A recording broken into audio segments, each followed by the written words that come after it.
Одоо та бүхэндээ Чехэд ер нь хэдий хэмжээний цалин авбал боломжийн сайхан амьдрах вэ гэдэг асуултанд хариулах мэдээллийг хүргэе.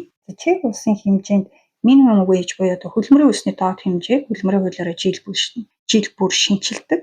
Тэр нь 2024 оны хувьд болохоор 18,900 крон байсан бол энэ жил 20,800 болсон. Харин эх жилээс 22,400 крон болно. Гэхдээ яг амьдрал дээр ийм хэмжээний цалин авдаг хүн бол яг хангалттай сайхан амьдрахад тун хэцүү ер нь чардаж амьдрдаг гэхэд болно. Гэхдээ энэ мэдээж зөвхөн Чехийн хувьд биш шүү дээ. Ер нь аль ч оронд Монголд ч гэсэн хөлбөмбөрийн үсний доод хэмжээгээр цалинждаг хүн бол ер нь санхүүгийн маш өндөр сахилга баттай байж ижил амь зуйгаадаг шүү дээ.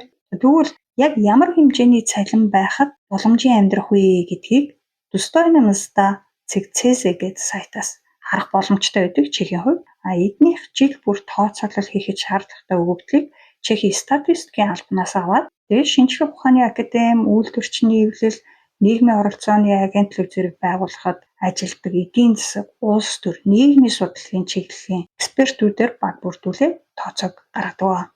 Ингэхдээ болохоор бүтэн цагийн ажил эрхэлдэг нэг хүн тэр хүнээс одоо санхүүгийн хувьд хамааралтай байдаг нэг хүн хүүхдэн ч юм уу эсвэл одоо өндөр настай ээж аав юм өвгөн ч юм уу тий. Ингээд нийлээд 2 хүнтэй өрхөд ногдох мөнгөн дүнг тооцож гаргадаг.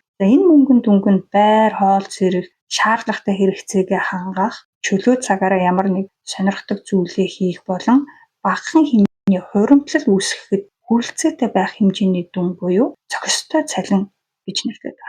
Чехээр болохоор Достойно места. За англиар болохоор minimum decent wage гэж. Тэгвэл 2024 оны зохистой цалин Чех улсын хэмжээнд 45,865 крон буюу ойролцоогоор 1,835 евро гэж гарсан бол Праг болон Брно гэдэг том хотод өртөг өндөртэй хотод 53,953 крон буюу ойролцоогоор 2,158 евро. Тэгэхээр энэ дунд болохоор хамгийн өндөр зардал нь байр орон сууцны зардал байгаа. Энэ 8 бүлэгт хувааж гаргасан дүн тус бүрийг яг юун дээр тулгуурлаж гаргасан тухай тайлбар нь вебсайт дээр байгаа. Жишээлбэл бол одоо энэ 8 категори дээр чөлөө цаг гэдэгт нь концерт үзэх, аялалд явах, хүүхдийн дугуйлангийн төлбөр гэх мэт нь багтдаг байх жишээтэй. За тэгээд энэ зохистой цалингийн трендийг одоо сүүлийн 5 жилийн хугацаанд яаж өөрчлөгдсөн бэ гэдгийг энэ график дээр харуулж байна л да. 19 оны байдлаар бол Чех улсын хэмжээнд 31,463 крон байсан.